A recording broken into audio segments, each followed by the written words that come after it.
Good morning guys! Ako nga ay lalabas dito. Umaura-aura muna nga ako dito sa aming loob ng bahay. Init guys. Lalabas na naman tayo. Bibili ulit ako ng ulam. Ulam namin kasi kahapon. Body tsaka noodles. Ano yan? Pang-UTI. Kaya sabi ko lalabas ako dito ako ng ulam. Dito na nga ako guys sa bilihan ng mga gulay. Ayan, nakakita ako dito ng sitaw. Bumili ako dito ng kaunting sitaw.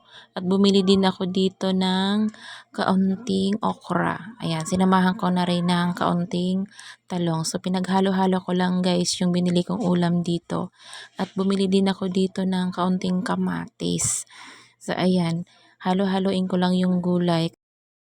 Magugustuhan to ng mga bata at bumili din ako dito ng kaunting saba para sa merienda namin.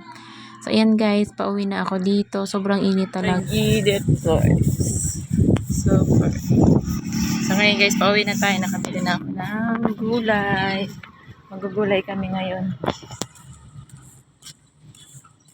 Ayun guys, pagdating ko dito sa bahay, nagpatulong na ako sa aking kapatid para gawin tong gulay namin kasi medyo tanghali na rin. So ayan, naglagay na ako dito ng kawali at pinainit ko, nilagyan ko na siya ng mantika at igigisa ko na dito yung kamatis, bawang at sibuyas. So pinaghalo-halo ko lang siya guys para mas madaling maluto. Ang pinaghalo ko nga dito guys is yung kaunting taba. So nilagay ko siya dyan ng kaunting taba na isang piraso. Isang piraso pero medyo malaki naman kaya tamang-tama pang halo dito sa gulay. So ayan, nilagay ko na guys yung gulay namin. Mabilis lang tulutuin. Ang ginawa ko dyan guys is adobo kasi gustong-gusto ng mga bata yung adobong gulay. Ayan, pagkasitaw kasi ganyan na gulay, gustong-gusto ng mga bata. Kaya ganyan ang ginawa ko, pinaghalo-halo ko talaga yung gulay. So ayan guys, madali lang, luto na siya. So nilagyan ko siya ng kaunting seasoning. At ito kakain na kami ng mga bata. So gustong-gusto talaga to ng mga bata, gantong luto. Kasi kinukuha talaga nila yung sabaw. Unang-una dyan, yung kinukuha nila is yung sabaw. So itong mga bata, buti na lang, mahilig talaga to sa mga gulay na ganito. Kaya ito talaga yung binili ko kasi sigurado ako magugustuhan nila yan. Yung tuwang-tuwa na nga yung bunso ko habang kami kumakain. Let's eat. Subuan na lang kayo ni Mami. Let's eat. Tapos na tayo mag-pray, oh. Opo, what's that? Ay, gusto mo niya. Wow. Ay, blow ni Mami, blow. Too hot, Mommy, too hot. Too hot? Yes, no. The fishing line is not long enough to reach the key. My goodness. Hindi natin ang gulay. Is this great? Chukoy. By dropping a stone. Good idea, Miss Rabbit. We can count how long the stone takes to reach the bottom. 1, 2, Wow, galing naman. Yummy? That is But Chukoy. what can we do now?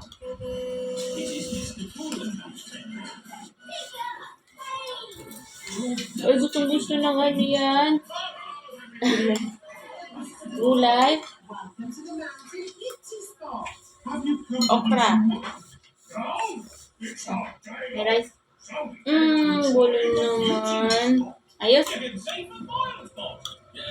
Kain guys. Hot, hot. Ako Po. Ayan, blow. Ikot, Mommy. Papa. Ay, kinuha yung spoon. After nga namin kumain, ito yung ginagawa ko. Nag-shoot ako ng video para doon sa pinadala sa aking free sample.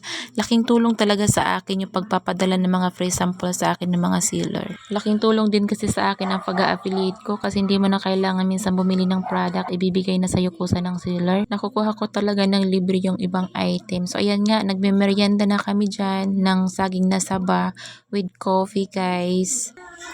Hindi na kumain, medyo hot pa. Baka naman.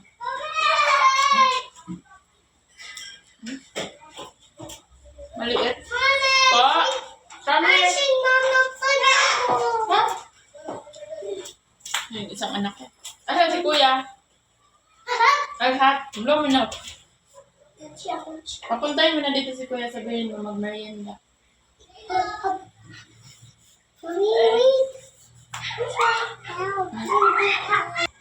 Kami na kuya. Kuya. Kain. Saan ka pupunta?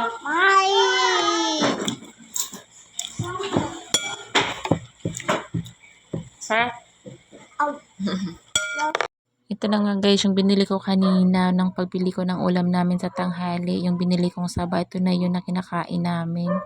Pag bumibili kasi ako ng tinapay dito sa amin, worth 50 o 60 pesos, hindi ka naman mabubusog, kulang pa. So ayan nga, napagdesisyonan kong bumili na lang ng saging na saba. At mabigat nga to sa tiyan, kaya tamang-tama talaga to sa mga bata.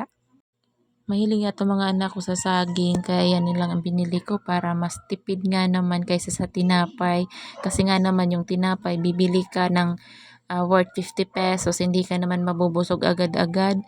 Itong saging, isang peraso pa lang ang kainin mo ay talaga namang sulit na sulit. Sobra talagang nakakabusog to. After nga namin magmerienda, inaya ko yung mga bata lumabas ng bahay. Tuwang-tuwa nga sila habang naglalakad. Itong si Bunso ayaw na sa akin magpahawak. Kinukuha ko nga yung kamay niya dyan, abay umiilag sa akin. Kusang lumalayo sa akin. Inaabang-abangan ko na nga lang sa dyan kasi ang daming dumadaang mga tricycle. Pupunta nga kami dito kay lolo nila kasi hinahanap na ng mga bata sa akin yung lolo nila. Kaya sabi ko, halika pupuntahan natin si lolo.